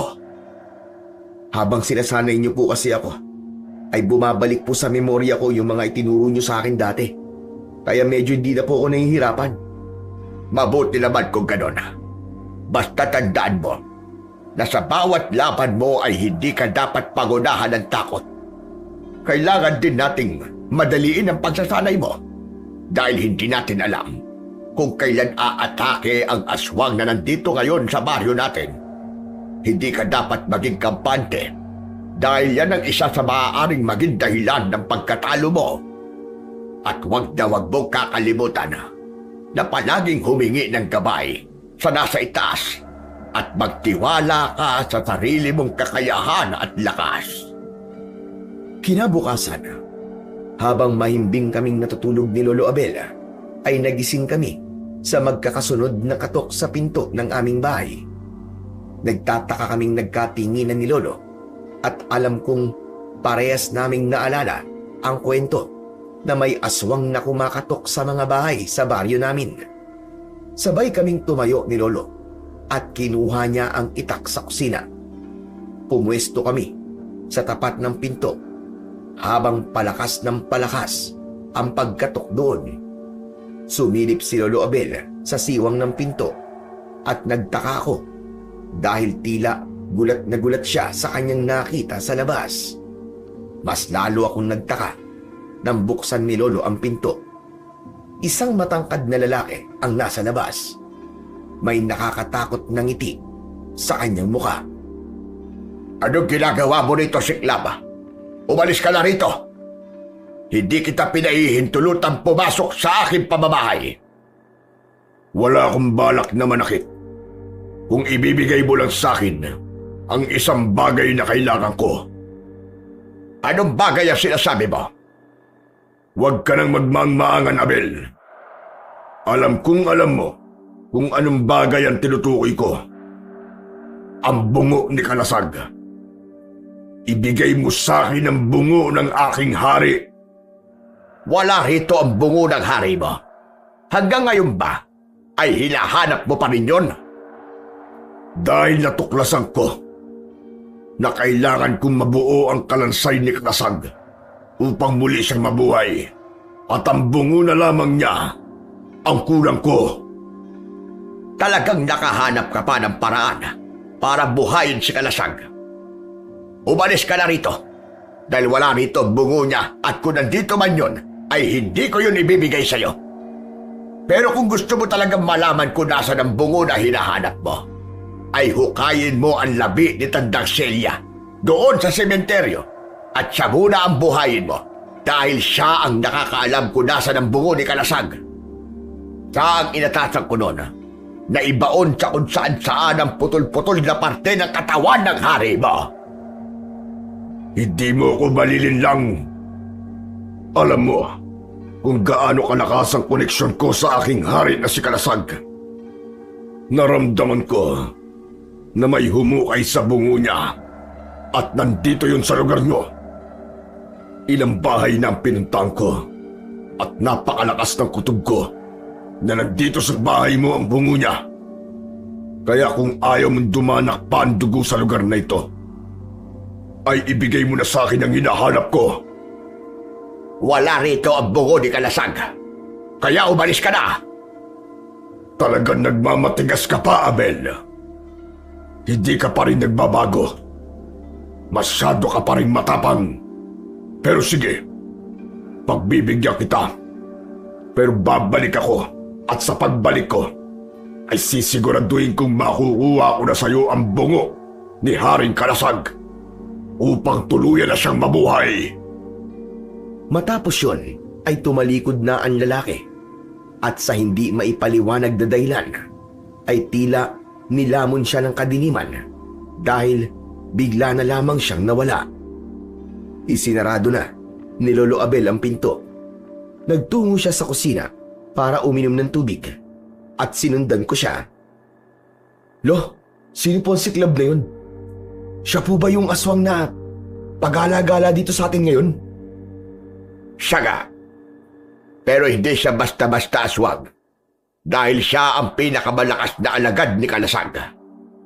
Si Kalasag ay isang hari ng mga aswang na nagawa kong paslagin doon at ngayon gumagawa ng paraan si Siklab para buhayin si Kalasag sa pamamagitan ng pangungulekta ng kalansay nito. At mukhang ang bungo na lamang ni Kalasag ang kulang para muli siyang mabuhay. Si Tandang Celia ang inatasan ko noon na magbaon at magtago ng mga hiwa-hiwalay na parte ng katawan ni Kalasag dahil may kakayahan siyang gumamit ng orasyon. Alam namin na ang muling pagkabuo ng kalansay ni Kalasag ay isa sa paraan para muli siyang mabuhay. Kaya naman pinaghiwa-hiwalay niya ang bawat parte ng buto ni Kalasag. Ang ipinagtataka ko lang ay kung bakit pinipilit ni Siklab na nandito sa atin ang bungo ni Kalasag. Gayong wala naman yun dito. Bigla akong natigilan at doon ko naalala ang bungo na nahukay namin ni Jong sa kuweba na nasa gubat. Nagkaroon ako ng hinala na may posibilidad na yun ang bungong hinahanap ni Siklab. Natakot ako nang napagtanto ko na isang malaking pagkakamali na hinukay at kinuha ko ang bungo na yon. Pero naisip ko na kailangang malaman ni Lolo ang bagay na yon dahil siya ang nakakaalam sa kung ano ang tama naming gawin sa bungo. Lo, may kailangan po akong sabihin sa inyo eh. Alam ko na magagalit ka, pero sana, huwag ka pa rin magalit sa akin. Ano ba't sinasabi mo na magagalit ako pero wag ako magagalit? As magulo ka pa sa buhok ng mais, ha? Ano po kasi? Tama po si Siklab, Lo. Nandito po sa bahay natin ang bungo ni Kalasag. Ano ka mo? Abay, paano mapupunta yun dito? Hindi kita maintindihan. Sandali akong nagpaalam kay Lolo. Nagpunta ako sa likod ng bahay at kinuha ko ang sako na naglalaman ng kakaibang bungo. Dinala ko yun pabalik sa loob ng aming bahay. Inilabas ko ang bungo at ipinakita ko yun kay Lolo Abel. Ito po ba ang bungo ni Kalasag na sinasabi nyo? Diyos ko, mahabagin langit! Anong ginagawa niyan dito sa bahay natin? Sorry, Lo. Hindi ko po kasi alam na bungo pala to ng isang aswang eh. Natatandaan niyo po ba yung sinabi ko na may napulot kami ni Jong na gintong kwintas sa basurahan? Hindi po totoo yun, Lo. Ang totoo po kasi ay pumasok po kami ron sa kinatatakutang kuweba sa gubat. Naghukay po kami ron ng ginto at may mga nakita po kami na konting ginto. Pero bukod po dun, ayun na nga, nahukay din po namin ang bungo na to. May mga gintong pangil po ito, Lo. Kaya dinala ko. Ilang araw ko na nga pong sinusubukang alisin yung gintong pangil eh. Pero hindi ko magawa eh. Hindi ka talaga nag-iisip, Edison! Kaya naman pala nandito si Siklab kanina. Ay dahil nandito pala talaga sa bahay natin ang bungo ni Haring Kalasag. Ngayon ay naiintindihan ko na kung bakit pinagkalat noon ni Tandang Celia na may mga maligno sa kuwebang yon. Yun ay para walang taong magtangkang pumasok sa kuweba kung saan niya itinago ang bungo ni Kalasag. Ano ba kasi pumasok sa utak mo? At pinasok mo ang kuwebang yun? Tignan mo nangyari ngayon. Nasa panganib tayong lahat dahil sa kalokohan yung dalawa ni Jong. Hindi naman po namin alam eh. Kung alam lang po sana namin na ang bungo na yan ay sa hari ng mga aswang, di sana hindi na po namin yan nilabas ng kuweba. Iniisip ko po kasi na ang ginto po na nasa bungo na yan ang makapag-aahon po sa atin sa kahirapan, Lo. Huwag po kayong mag-alala. Hindi po ako papayag na mapunta yan kay Siklab. Kung kinakailangan po na labanan ko siya, lalabanan ko siya. Dapat lang. Ikaw ang gumawa ng problemang ito. Kaya ikaw din dapat ang gumawa ng solusyon. Hindi dapat mapasakamay ni Siklab ang bungo ni Haring Kalasag. Hindi na dapat mabuhay pa ang hari ng mga aswang na minsan ang nagasip ng lagim at kamatayan sa lugar na ito. Ano po bang nangyari nung buhay pa po si Kalasag? Bagungot. Bagungot sa aming lahat ang panahon na buhay pa ang demonyong yon. Hindi ka pa ipinapanganak doon, kaya wala kang alam sa mga nangyari noon. Napakaraming buhay ang kanya kinuha. Tuwing gabi, ay natatakot ang lahat ng mga tao rito dahil may kakayahan siyang pumasok sa bahay ng kahit na sino. Maging ako, na isang matagal ng manunugis, ay nahirapan siyang patayin. Mabuti na lang at pinili ako ng anting-anting na itinago noon ni Tandang Celia. Yung po ba ang anting-anting na ngayon ay itinatago ko ninyo? Yun nga. At dahil alam ni Siklab na nandito sa atin ang bungo ni Kalasag, ay hindi na dapat tayo maging kampante. Sigurado ko na gagawa at gagawa ka ng paraan upang makuha niya yon. Kaya mapapaaga ang pagbibigay ko sa iyo ng aking anting-anting. Teka. Ang ibig niyo po bang sabihin ipagkakatiwala niyo na po sa akin ang anting-anting niyo? Wala na ako mapagpipilian. Kunti gawin yon, kahit hindi ko pa nakikitang handa ka ng tanggapin ang kapangyarihan nun. Umasa na lamang tayo na tatanggapin ka ng anting-anting bilang bago nitong tagapangalaga. Sige, pagtungo ka ngayon sa likod ng bahay, hintayin mo ko ron. Hindi na ako nagtanong at sinunod ko na lang si Lolo Abel. Kinabahan ako dahil wala akong ideya sa kung ano ang magiging bunga ng naging pagkakamali naming dalawa ni Jong. Pagdating ko sa likod ng bahay, ay labis akong nagsisi sa nagawa namin ni Jong. Kung hindi sana namin hinukay ang bungo ni Haring Kalasag, ay hindi darating si Siklab sa baryo namin.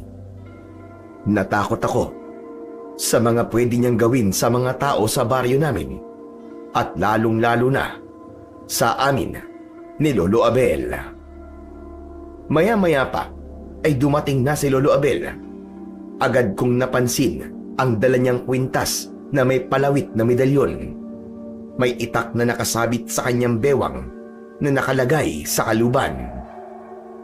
Tumayo si Lolo Abel sa harapan ko at sinabi niya na ilahad ko ang aking kaliwang kamay. Agad kong ginawa ang kanyang sinabi. Hinugot ni Lolo ang itak mula sa kaluban at ginamit niya yon para hiwaan ang palad ko. Inabot niya sa akin ng anting-anting at walang pagdadalawang isip na kinuha ko yun. Ipatakbo ang dugo mo sa anting-anting. Bakit po? Para saan? Huwag ka nang magtanong. Sundin mo na lamang ang sinabi ko. Sige po. Ginawa ko ang sinabi ni Lolo Abel. Pinatakan ko ng dugo ko ang anting-anting. Bilang dating nagmamay-ari ng makapangyarihang anting-anting na nilikha upang labanan ng mga kampon ng kadiliman, buong puso kong ipinapasa sa iyo ang tungkulin na kakambal ng anting-anting na yan na noon ay aking pinasan. Gamitin mo ang kapangyarihan ng anting-anting na yan sa kabutihan at sa pagtatanggol sa mga walang kalaban-laban. Ngayon, isuot mo na ang anting-anting Edison sa ngalan ng ating Panginoong lumikha. Isinabit ko sa leeg ko ang anting-anting. Napaatras ako dahil pakiramdam ko ay sinuntok ako sa aking dibdib ng napakalakas. Nahirapan akong huminga hanggang sa napaluhod na ako. Ano po ba nangyayari sa akin? Hindi ako makahinga. Normal lamang yan. Kailangan mo yung pagdaanan dahil yan ang paraan ng anting-anting upang alamin kung busilak ba ang iyong puso. Kapag nalagpasan mo yan, ibig sabihin ay tinanggap ka ng anting-anting bilang bago nitong tagapangalaga. Pero kapag hindi ka karapat-dapat, ikinalulungkot ko, pero kamatayan ang bagsak mo. Ano? Bakit hindi niyo po sinabi sa akin na pwede pala ako mamatay dahil sa anting-anting na to? Lo, tulungan niyo ako! Hindi na nagsalita pa si Lolo Abel at pinanood niya ako habang hirap na hirap ako. Pakiramdam ko ay may sumasakal sa akin hanggang sa tuluyan na akong napahiga at namilipit sa sakit. Hindi ko na kinaya ang sakit at hirap, kaya tuluyan na akong nawalan ng malay. Ang buong akala ko ay yun na ang magiging katapusan ko, kaya laking pasasalamat ko nang bigla akong nagising. Maliwanag na ang paligid at nasa papag ako. Wala na akong kahit na anong sakit na nararamdaman at para akong bagong tao. Pumasok si Lolo Abel sa bahay at nakangiti siyang lumapit sa akin. Binabati kita po. Nagising ka. Ibig sabihin ay tinanggap ka ng anting-anting bilang bago nitong tagapangalaga. Grabe ka, Lo. Hindi mo sinabi na pwede pala ako mamatay kapag hindi ako tinanggap ng anting-anting? Kung sinabi ko yun sa'yo, ay sigurado ko na magdadalawang isip kang tanggapin yan. Isa pa, malaki naman ang tiwala ko sa'yo. Kaya alam kong hindi ka mamamatay. Pero ang malaga ay buhay ka pa at nasa iyo na ang kapangyarihan ng anting-anting na yan. Tandaan mo, na sa kabutihan mo lamang yan maaaring gamitin. Hindi mo yan maaaring gamitin sa makasariling hangarin dahil mawawala ang taglay niyang kapangyarihan. Opo, Lo. Tatandaan ko po ang lahat ng mga sinabi niyo. Pero Lo, ano po ba ang nagagawa nito? Bibigyan ka niya ng sapat na lakas at bilis sa tuwing nakikipaglaban ka sa mga aswang. At bukod doon, magkakaroon ka rin ng proteksyon mula sa mga aswang. Pero depende pa rin sa uri at kakayahan ng aswang na makakaharap mo. May mga aswang na kayang labanan ng kapangyarihan ng mga anting-anting. Kung ganun, walang kasiguraduhan na mabibigyan ako nito ng proteksyon mula kay Siklab. Ganun na nga. Kaya maaari kanyang masugatan at mapatay. Ngunit, ang lakas na kailangan mo para sa pakikipaglaban ay walang duda na ibibigay sa iyo ng anting-anting. Pero huwag kang umasa na sobra sa anting-anting. Importante pa rin ang sarili mong diskarte sa pakikipaglaban. Tumango na lamang ako sa huling sinabi ni Lolo Abel. Nang sandaling yon, ay ramdam ko na may kakaiba sa aking katawan at sigurado ko na dahil yun sa anting-anting na suot ko. Buong araw akong nagsanay na mag-isa sa pakikipaglaban sa likod ng aming bahay. Pagsapit ng hapon ay dumating si Jong at nagulat siya nang nakita niya ang ginagawa ko. Tol, ano to? Anong ginagawa mo?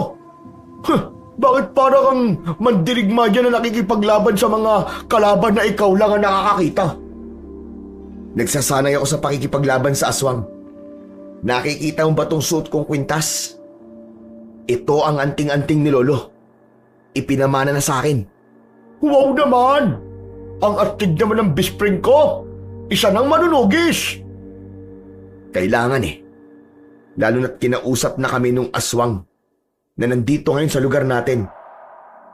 Hinahanap niya yung bungo na nahukay natin doon sa kuweba. Akalain mo, bungo pala yun ng hari ng mga aswang na pinatay noon ni Lolo. Kailangan yun ng aswang para muling mabuhay yung hari na yun. Seryoso ba yan, Tol? Kung ganun, hindi pala natin dapat kinuha yung bungo na yun. Kaya nga eh. Pero wala na tayong magagawa. Nangyari na ang hindi dapat mangyari. At dahil ako ang dahilan kung bakit nandito sa lugar natin ang aswang, ay ako rin ang gagawa ng solusyon. Kaya nga nagsasanay ako ngayon. Eh yung bungo, Tol? Nasaan na yung bungo? Nasa loob ng bahay. Nasa aparador. Hindi kasi ligtas na nasa labas yun kasi madali yung makukuha ng aswang. Ang sabi kasi ni Lolo, hindi pwedeng makapasok ang isang aswang sa isang bahay kapag hindi mo siya kusang inimbitang papasukin.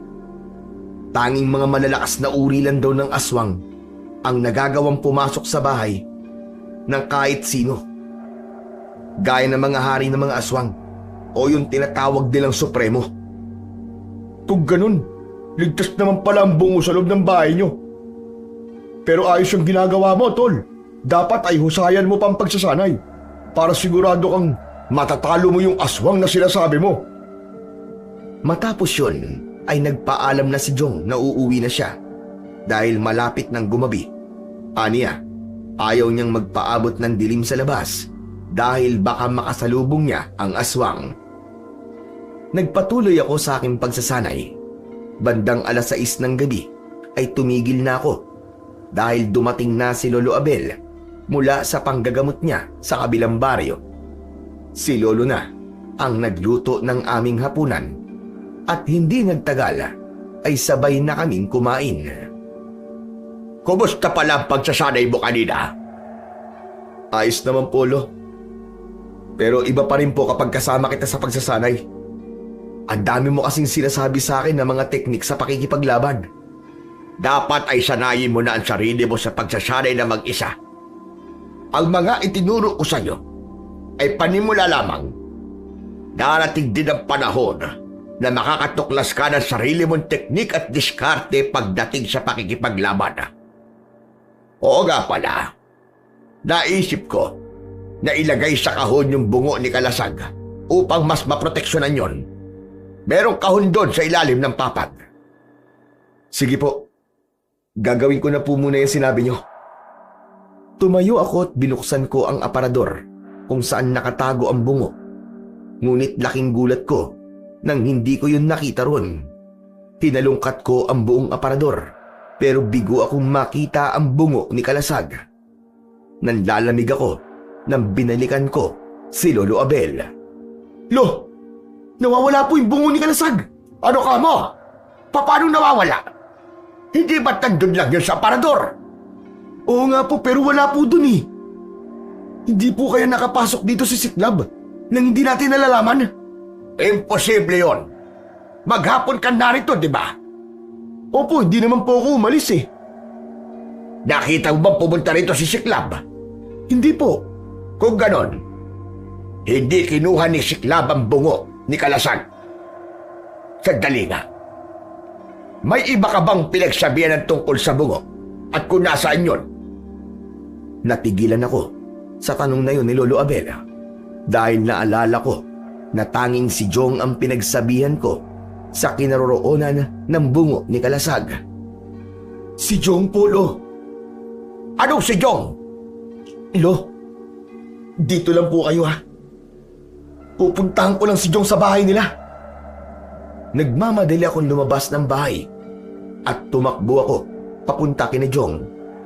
Pagdating ko roon ay ang nanay ni Jong ang naabutan ko. Sinabi niya na nagpaalam si Jong sa kanya na pupunta sa gubat. Nagtaka ako kung anong gagawin doon ng kaibigan ko. Ayoko sanang isipin na siya ang kumuha ng bungo ni Kalasag. Pero siya lang kasi ang sinabihan ko ng kinaroroonan ng bagay na yon. Naisip ko rin na baka kinuha ni Jong matapos niyang magpaalam na uuwi na. Baka habang abala ako sa pagsasanay, ay palihim siyang pumasok sa bahay namin at sa kanya kinuha ang bungo. Kung bakit yun ginawa ni Jong, ay wala akong ideya. Tinahak ko na ang daan papunta sa gubat. Ramdam ko na mas naging mabilis ang kilos ko at alam ko na dahil yun sa suot kong anting-anting. Nang nakarating na ako sa gubat, ay pinakiramdaman ko ang paligid. May narinig akong tunog sa aking kaliwa na para bang may naglalakad ng mabilis. Sinundan ko ang tunog na yon at hindi ako nagkamali dahil nakita ko si Jong na naglalakad habang may dalang sako. Sigurado ako na bungo ni Kalasag ang laman ng sako na hawak niya. Nagulat at napahinto si Jong nang tawagin ko siya. Jong, alam kong ikaw ang kumuha sa bungo ni Kalasag. Alam ko na nasa loob ng sakong yan ang bungo. Jong, ibalik mo sa akin yan. Hindi pwede. Pasensya na, Tol. Pero kailangan ko itong gawin. Kailangan ko itong ibigay kay Siklab. Ano ba't sinasabi mo? Hindi ba'y pinaliwanag ko na sa iyo ang mangyayari kapag nakuha yan ni Siklab? Ano bang pumasok sa utak mo at gagawin mo yan? Tol, ang totoo niyan, kaninang umaga ay nagpunta si Siklab sa bahay. At kinausap niya ako. Alam niya na magkaibigan tayong dalawa at alam niya ang problema ko. Kung paano niya yung nalaman ay hindi ko alam. Ang sabi niya, kapag ibinigay ko ang bungo sa kanya, ay bibigyan niya ako ng maraming ginto. Tol, kailangan ko ng pera. Napakalaki ng utang ni nanay dahil sa pagsusugal niya. Ang sabi ng pinagkakautangan niya, ay papatayin siya kapag di siya nagbayad. Tol, pasensya ka na, Tol. Pero kailangan ko itong gawin. Alam mo bang pwedeng mangyari kapag ibinigay mo yung kay Siklab, ha? Mabubuhay muli ang hari ng mga aswang at papatayin niya rin tayong lahat. Kaya lumapit ka sa akin at ibalik mo sa akin ang bungo ni Kalasag. Bago pa makapagsalita si Jong, ay lumitaw sa kung saan si Siklab. Mula sa pagiging tao, ay nag-anyong aswang siya. Akin na ang bungo ni Kalasag. Sa sandaling ibigay mo yan sa akin, ay ibibigay ko sa iyo ang gintong ipinangako ko. Maniwala ka. Wag! Huwag mong ibigay sa kanya yan. Huwag kang makikinig sa kanya, Jong. Hindi ka nakakasigurado kung bibigyan ka nga ba talaga niya ng ginto. Sigurado ako na nilililang ka lang niya. Ginagamit niya ang problema mo para madali ka niyang maloko. Huwag kang makinig sa kaibigan mo. Akin na ang bungo ng aking hari. Bilisan mo, ibigay mo na sa akin. Tama si Edison. Mukhang nilililang mo lang ako eh. Ayoko na. Umaatas na ako sa kasunduan natin. Hindi ko na ibibigay sa itong bungo. Manigas ka! Nabuhayan ako ng loob sa sinabi niya ni Jong at labis yung ikinagalit ni Siklab. Mabilis na naglakad si Jong palapit sa akin pero sinundan siya ni Siklab. Pinatakbo ko si Jong at agad siyang sinunggaban ni Siklab. Inutusan kong yumuko ang kaibigan ko. Pagyuko naman ni Jong ay mabilis akong tumakbo pasalubong kay Siklab at sinalubong ko siya ng napakalakas na sapak sa muka. Lumipad palayo si Siklab at nagpagulong-gulong siya sa lupa. Dumudugo ang bibig ng aswang nang tumayo ito. Tol, sorry talaga, sorry. Patawarin mo ako, Tol. Ayos lang. Ang mabuti ay natauhan ka at hindi mo ibinigay yung bungo kay Siklab. Hindi niyo mapipigilan ang pagkabuhay ng aking hari. Sa sandaling makuha ko kanyang bungo, ay muli na siyang nagkakaroon ng hininga. At kayo, ang una niyang papatayin at patinin. Sa pagkakataong yun, ay dumating na si Lolo Abel. Inabot niya sa akin ang matalas na itak at ibinilong niya na tapusin ko na ang aswang na si Siklab. Nagsimula na ang laban ko kay Siklab. Nagpalitan kami ng pag-atake. Mga kuko, laban sa aking matalas na itak. May mga pagkakataon na nasusugatan niya ako gamit ang kanyang kuko, pero hindi ako sumuko. Gumanti naman ako gamit ang aking matalas na itak. Ginamit ko ang lahat ng itinuro sa akin ni Lolo Abel hanggang sa naramdaman kong bumabagal na ang galaw ni Siklab dahil sa pagod. Sinamantala ko ang pagkakataon na yon hanggang sa matagumpay ko siyang nasaksak sa tiyan. Sinundan ko agad yun ng isa pang saksak sa tapat mismo ng kanyang puso na naging dahilan para siya ay mapaluhod sa lupa. Diablong buang ka! Anong sabi mo kanina? Hindi namin mapipigilan ang pagkabuhay ng hari mo? Paano mo pa siya magagawang buhayin? Kung papatayin na kita ngayon! Matapos yun, ay itinarak ko na ang itak sa kanyang leeg. Nang hugutin ko yon, ay bumagsak si Siklab nang wala ng buhay. Hindi pa ako nasiyahan at hinataw ko ng itak ang kanyang bungo. Lumapit sina Lolo Abel at si Jong sa akin. Tol, patawarin mo ako kung natukso ako sa alok ni Siklab, ha? Naaawa kasi ako sa nanay ko eh. Patawad talaga, Tol. Di ko naman sinasadya yun eh. Sige na, huwag mo nang isipin yan. Ang importante, wala na si Siklab. Patay na ang aswang. At yung problema ng nanay mo, pagtutulungan nating gawan niya ng solusyon, okay? Pag mabuti pa, ay saka na kayo mag-usap. Umuwi na muna tayo at kailangan magamot na mga sugat mo, Apo. Pero iba ka. Gusto kitang batiin dahil sa unang aswang na yung napatay. Simula pa lamang ito, Edison. Sigurado ako na marami ka pang aswang na makakaharap at papatayin. Matapos yun, ay naglakad na kami pauwi. Aminado ko na nasaktan ako sa ginawa ni Jong sa akin. Pero kahit papano, naintindihan ko siya. Sadyang naipit lamang siya sa isang sitwasyon at nagawa niya yon dahil sa pagmamahal niya sa kanyang ina.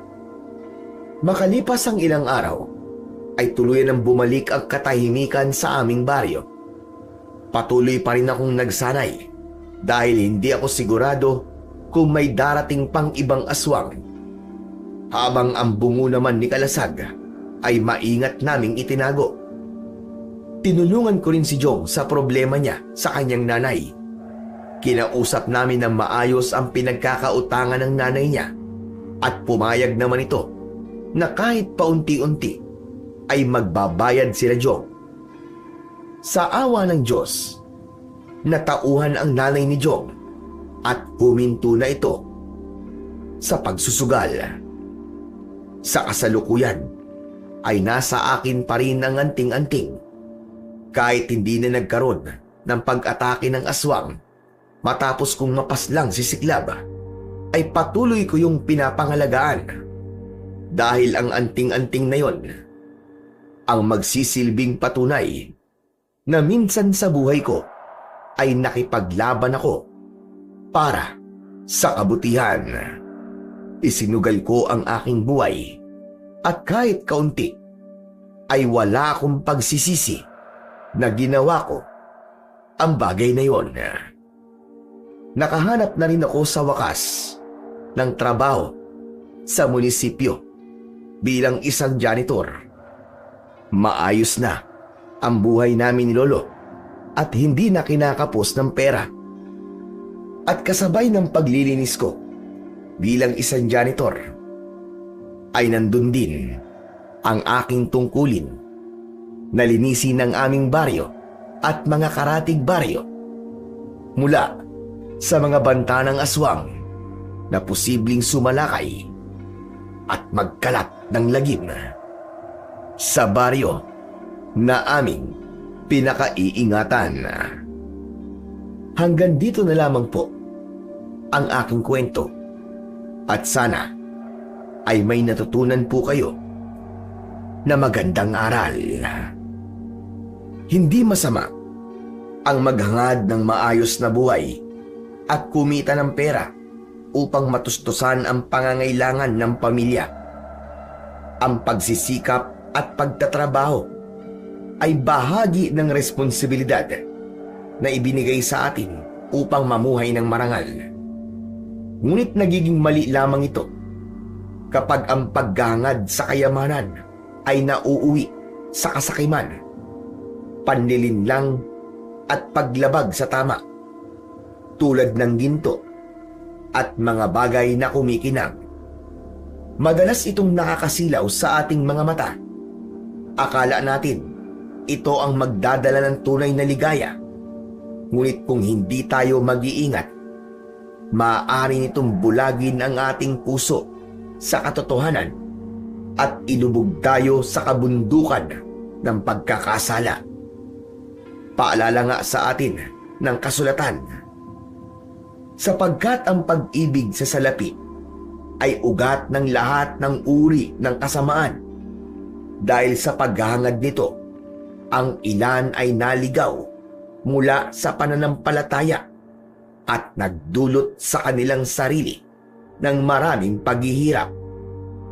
Yun ay sabi sa unang Timoteo 6:10. Kaya't sa halip na sambahin ang ginto o habulin ang kayamanan sa anumang paraan, piliin nating mamuhay ng marangal at matuwid. Magtrabaho tayo ng may sipag at katapatan upang ang perang ating kinikita ay malinis at may pagpapala.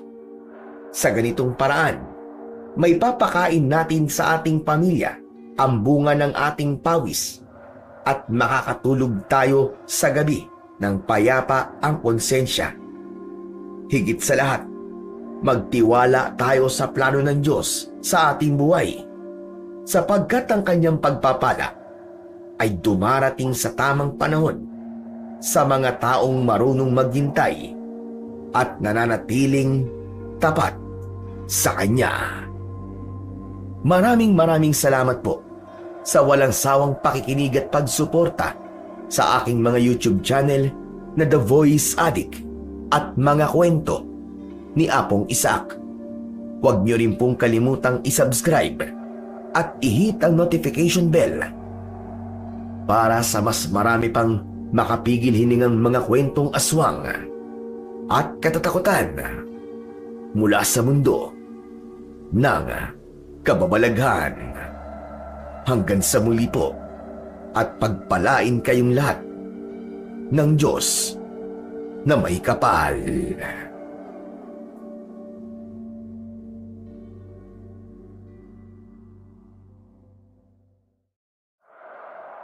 Walang mali na maghangad tayo